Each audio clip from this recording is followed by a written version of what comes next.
Hello everybody, how are you today? Welcome to our International Business English classes. My name is Rodrigo and I'm officially a Cambridge examiner for the business test.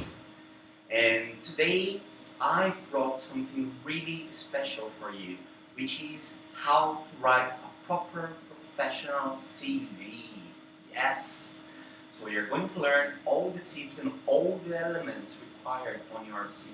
But just before we start that, if you haven't subscribed on my channel yet, please click on the link below and make sure you follow all my tips for our vocabulary and grammar classes, alright? Excellent! So, shall we start? So, at the top, you're basically just going to write your name. So you put your name at the top and do not put CV or curriculum vitae, okay? You don't need to use the term curriculum vitae because they already know what kind of document it is, okay? Please do not put marital status. You do not need to put if you're single or married, okay? That's irrelevant information on your CV. Also, do not show how many children you might have. So if you have 2, 3, 4, 5 children, this is something very personal that the interviewer might ask you during the interview, but usually they don't even ask that because that's irrelevant, okay? And please place your date of birth at the end of the CV, not at the top, okay? That's a great tip to start. Then, our next topic is the career goals. Here is where you say what you're looking for. Observation. Don't use the pronoun I, because in order for your CV to look professional, you are going to start using the verbs as nouns. So you don't need to use I think, I do, I am, nothing like that. Okay? So let me show you the first example. Looking for skillfully stimulating development work in marketing or sales or IT, okay, your area. Would like to secure a challenging position in a reputable organization to expand my learnings, knowledge and skills. So, if you see, if you observe carefully, I haven't used I am looking for. I would like to. So, do not make it too personal, okay? Let's see our second example. Secure a responsible career opportunity to fully utilize my training skills while making a significant contribution to the success of the company. Okay? So, those two examples were perfect for somebody who is already experienced, but they're not ideal if that's your first job.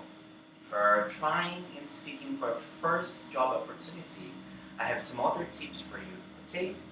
Let's have a look. So, if you're a beginner, you can say, seeking an entry-level position to begin a career in a high-rank business environment. Possess interpersonal communication skills and know how to generate benefits and increase the revenue of a business.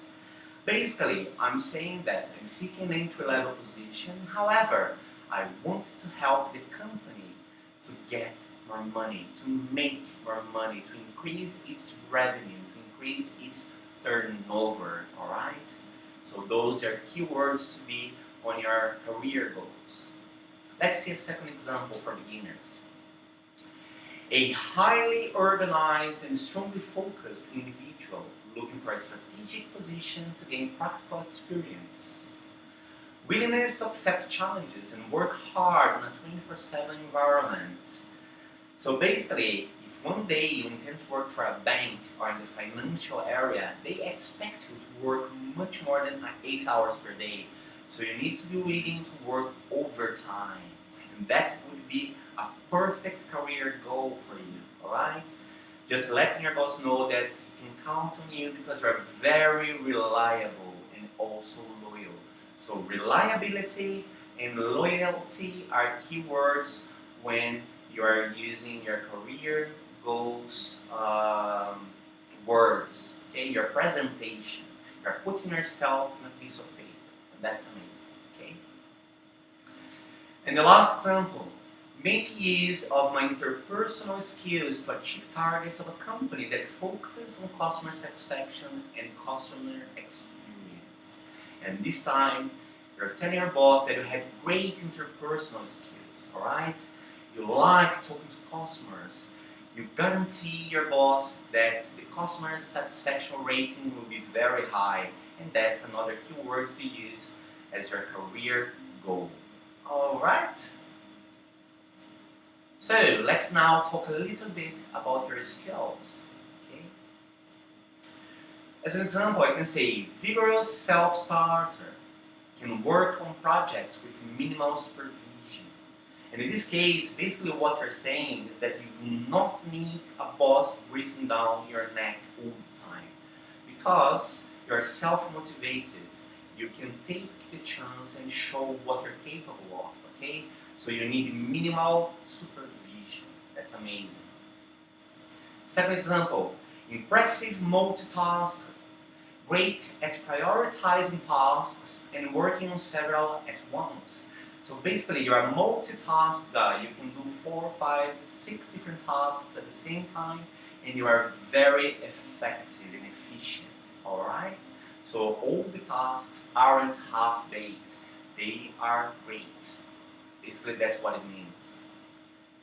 Then, large experience of working with, let me say your area. It could be reception, with sales, with e-commerce, with good awareness of cultural issues. In that case, if you work for a multinational, they expect you to work with people from different nationalities, like Americans, Caribbeans, Africans, Brazilians, Italians, all working together as a team in the same company. Okay? Excellent. Next, potential to become a team leader. So if you do believe that you can be a leader and not just a boss, be very bossy, but you can be a leader, you can help your team, you can be hands-on, then that's a great thing to write on your skills. And adaptability and interpersonal communication. Basically, you can adapt yourself to any situation, even harder situations, and your boss is gonna like to read that on your CV. Okay? Let's continue. Active listening and creativity. So basically, you're saying that you listen more than you talk, and that's amazing because you're not a gossiper. You don't just keep telling things that you heard through the grapevine, right? Basically, you're an active listener. You listen to people, and then you pay attention at instructions given, and then you act. Right? That's amazing. I love listeners. Critical thinking and decision making. Basically, you think before you act. You have this critical thinking. And decision making, you have empowerment. You make decisions, on the spot. And that's another amazing ability to have. Customer service and public speaking. So, in this case, if you're an extrovert, you have an advantage because you speak in public, you talk to customers, you deal with customers, guest disputes and customers disputes, and that's an amazing skill to have. Next, management and leadership. Again, we've already mentioned some leadership skills, but management includes a lot more than leadership. You have to deal with a lot of paperwork. You have to be extremely organized. You need to know your agenda, alright? And you need to know timetables, you need to know who is coming to work, who is responsible for what, all the follow-up, and that's a much more complicated subject to talk about. But it's amazing to have management skills, alright? Then, organization and great teamwork. Basically, you work greatly with a team. It doesn't matter, irrespective of the team being a varied team, different gender, different ages, different sexual options, you're still a great team worker.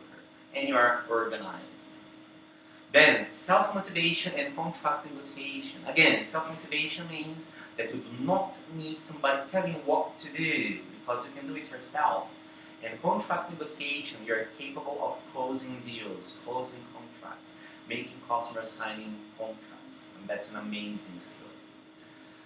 Another one, reducing customer acquisition costs. Every time you tell the company that you're capable of reducing costs, they're gonna love you because that's super difficult. You need to plan ahead, you need strategies, alright? So that's a great skill to have on your CV. Now, let's talk a little bit about your experience. So, here, you can write your most relevant experiences. The work experience section of your CV is where you show your professional track record. It needs to be accurate, so highlight your achievements and include relevant points that prove you're the right person for the job. You know what? A lot of people exaggerate in their CVs and they lie, and the information on the CV is inaccurate. Please do not do that. Do not fall in that trap. Just write down your professional track record, everything that you had experience with, but please do not overdo it. Just say what you're really capable of. If they call your previous boss, make sure what this guy is going to tell your new boss is exactly what's on your CV. It's really embarrassing when you lie. Really, really embarrassing. And then list your previous jobs in chronological order with the most recent employment first. If there are some parallels, like some resemblance between your old company and the new one you're applying to, then it's worth providing information about their similarities. This can show the hiring director that you have the skills for the job, and it's crucial if your current company isn't well known. Just imagine you've been working for a company that nobody's ever heard of the company. So it's really important to make this parallel and explain that the experience you had in both companies, you're very, very similar. Okay? It's not a problem having worked for a not well-known company, since you have proof of this resemblance between jobs. Alright? Next. Be factual. So again, I should reinforce that. Say the truth. All aspects of your CV, including your dates of employment, they must be factually correct. If you have a gap in employment and are concerned about how this may come across, you can always enter dates as month to month or even year to year rather than specific dates, so they can see exactly how many months you haven't worked. And obviously, during the interview, they're going to ask you, what happened? Why haven't you worked for 13 months in a row? And perhaps you're just going to tell them that you worked informally, You're maybe a freelancer. Why not? But, you need to say the truth. That's really, really paramount, imperial, crucial to your CV. For jobs that were many years ago, or if you've had a number of jobs in a relatively short period, which can also be negative, you can group these jobs, for example, 2018, 2019 ones, working temporary roles within the retail or any area, any sector, okay? So some people are concerned of saying the truth, saying, oh, I've worked for 5 companies recently. So obviously, that it is a concern. Why have you worked for 5 companies in a row, but maybe you're trying to find your fate, maybe you're trying to find yourself, or you're given the wrong opportunities, but please tell the truth. If they find out that you're lying on your CV, you might lose your job in the future, and that might be really embarrassing, because then they can give negative feedback to another future boss. Alright? Excellent. So, show you have what you want. Research the job features and personal requirements for the type of job you want. Then, under each of the jobs in your experience section, use bullet points to highlight that you have exactly the skills and expertise they're after. Right? So, you have to read, you have to know exactly who they're looking for. Sometimes these pieces of information aren't in their website, but you might know somebody who works for that company. Then ask them. Find out who they're looking for, what kind of skills they're looking for, and then you're going to highlight those skills. Maybe you have expertise they're looking for, but you just don't know. That's why you have to be yourself. Please don't lie, okay? And remember to be very specific. If they want marketing experience, then specify that you understand the importance of the 4 P's, which are product, pricing, place, and promotion, and how you use them to attract different potential buyers. In this case, I just gave an example of marketing. Like, it's impossible to work in marketing if you don't know the 4 P's, product, pricing, place, and promotion. Alright? That's why I use this example. But if I talk about sales or IT, then I would have to use another example. Okay? Now, professional development. Here is where you name the professional course that you have taken. It would be great if it's a highly recognized program or instructor in your industry. Most of times, people haven't got a highly recognized program. Like, I've got 3 MBAs at the University of Harvard. You know, it's difficult for that to happen. But if that's the case, please highlight that. Because professional development basically shows them what kind of courses and what kind of training, what kind of coaching you've had in the past. Alright? Perhaps that skill or course is a formal requirement within your career field, and without that, they cannot hire you. Okay? The course resulted in a tangible qualification, such as a certification or other designation. You know, if that course was paramount for your qualification, then that course should be there in your professional development. For example, May 2018 Leadership Skills Development Course, in-house training organized by Apple Incorporation by Philip Schuyler, Senior Vice President. So if you have that course given by Apple Incorporation, and if your instructor was just like the Vice President of Apple, then obviously your CV is going to look amazing, out of this world. Okay? But this is just an example. If you haven't had any of that, you can put whatever you've had. Okay? So, what's a summary of qualifications? Now is the time you have to put your real qualifications. So let me give you some examples. In days of yore, most resumes would begin with a career objective. In it, the applicant would write a 2-sentence description of their main qualifications for the job and their desire to fill that job opening. Nevertheless, resume formatting has diversified to accommodate the needs of an increasingly diverse pool of job seekers.